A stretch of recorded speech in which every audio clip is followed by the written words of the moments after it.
turning it on and off just as a side note because like the clips get so freaking gargantuan. Oh, gotcha. Yeah. So it's not that I'm like It's have a tick. I don't have a tick. Click, click, click. So if you notice when I start talking, he turns it off. That's right. I always turn it off when Mike's talking. You got to work on your radio voice. The Mike McKenzie, coming to you live. I thought it was rather good, actually. That's right. You ask great questions, Mike. Make great questions, Mike McKenzie. The other topic I wanted to ask you about, which may be more relatable to more of our members in general, is producers, right? Right. So, I mean, obviously the expansion phase, like we talked about, where you're going from just you to a CSR or another person, that's a hard leap. But where are you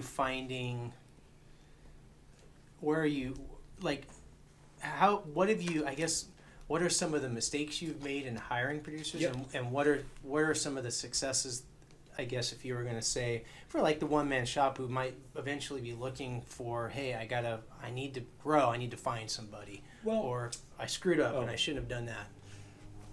I'll say my first error, so let's start there, let's go negative. So it was just me in a small office and I had a CSR. Yeah. Just me and a CSR. So this guy cold called me from Advantage, whatever, the Vantage place? Yes. The outsourcing place? Yep. Cold called me and I said, wow. And he followed up, was great. And I talked to him and said, boy, you'd be a great producer. You came in, you cold called me, and you great follow up and great, ability to connect. And I said, wow, hey, if you're ever thinking about being a producer, let me know. And I'd love to have you on board and representing us.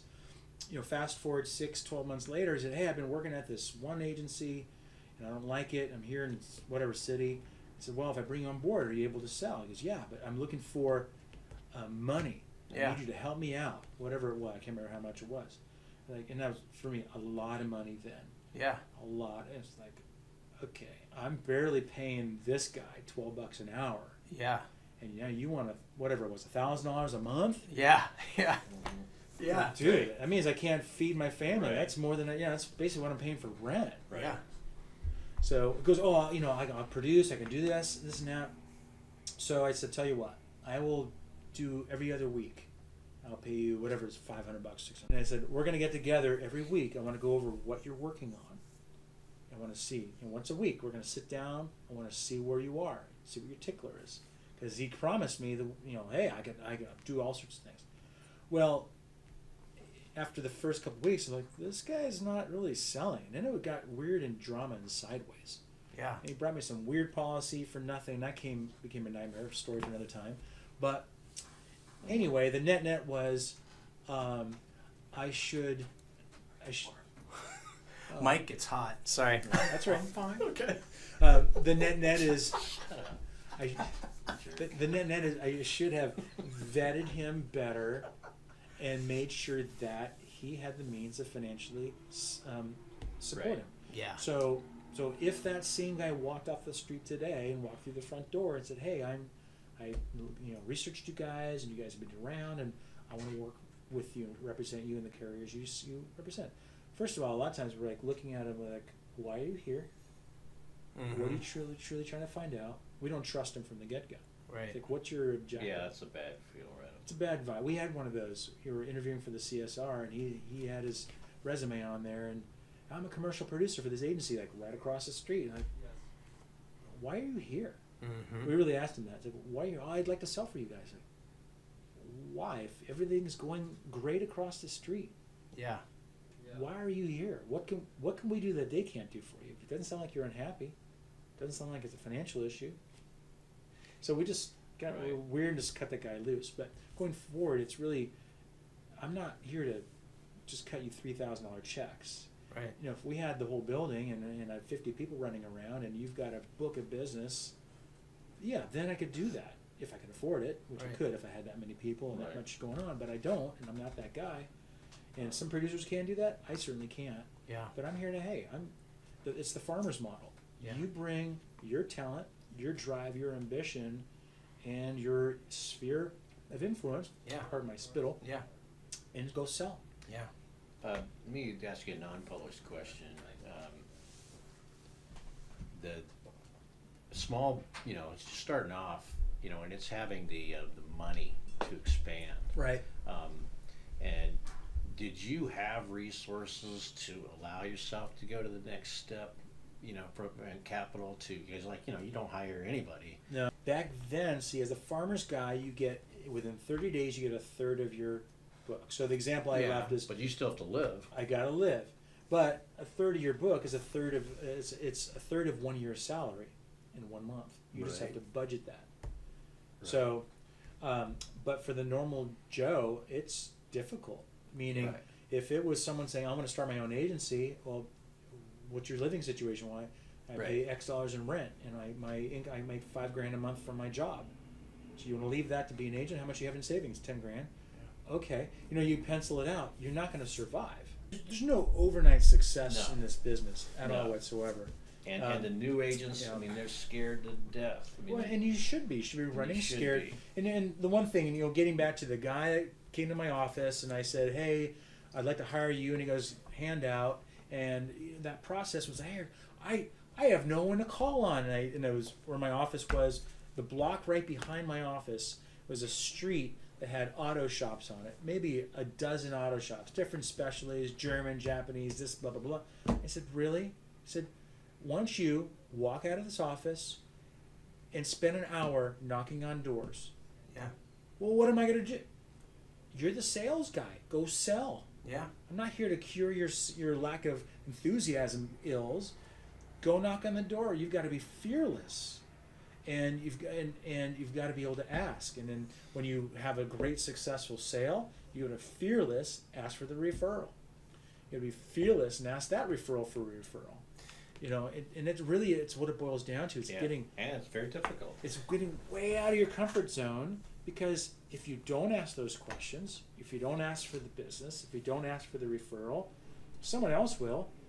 And I always tell these guys, is that we are in the business replacement business. We're not here selling new cars. We're in the replacement business, meaning someone already has insurance. We're here to replace their policy, or we're getting replaced. Yeah.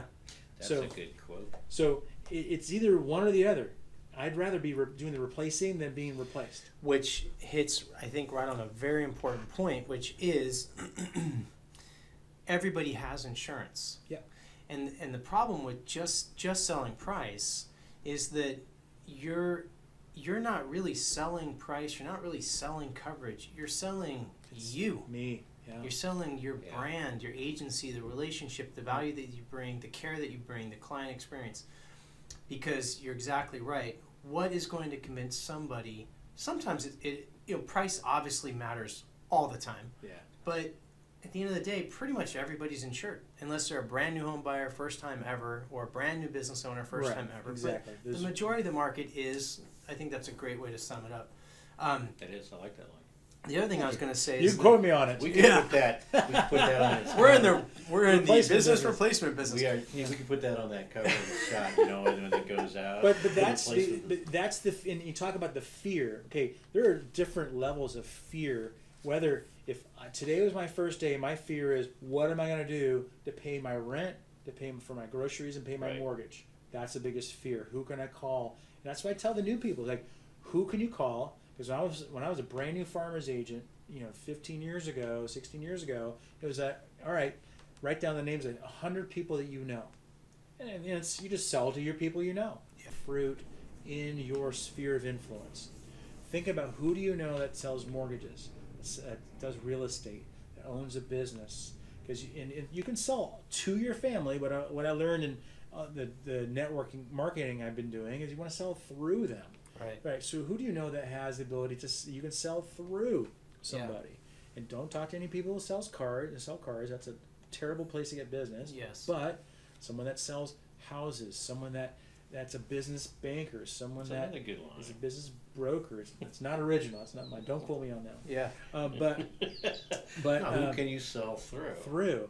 It's like, hey, you want to get mortgages, and one of the people early on in my world that helped me a lot, he just said, Eric, I want to support you. There's a guy from church that did mortgages. I didn't know. He hunted me down. Eric, I heard you're doing insurance. Yeah.